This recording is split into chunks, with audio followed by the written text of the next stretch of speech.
एक राज दी गल वा कि कुछ लोग इहो ਜਿਹੇ ने कि जदों तुसी चंगा काम कर रहे होवोगे ना, करदे टुरी जाओ, कदे टुरी जाओ, करदे टुरी जाओ, शायद कदी भी तुहानू शाबाश नहीं आखणगे।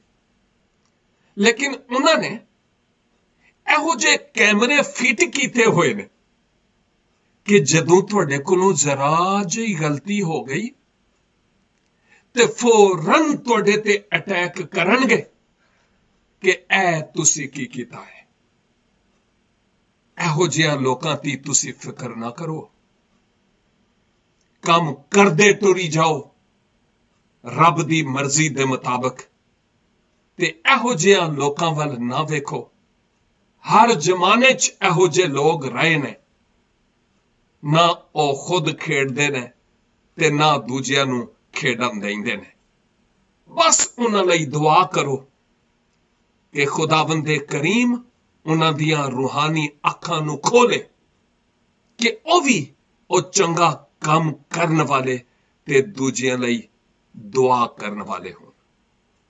खुदावंद सानू इंजी करन दा फजल अनायत फरमाए। आमीन।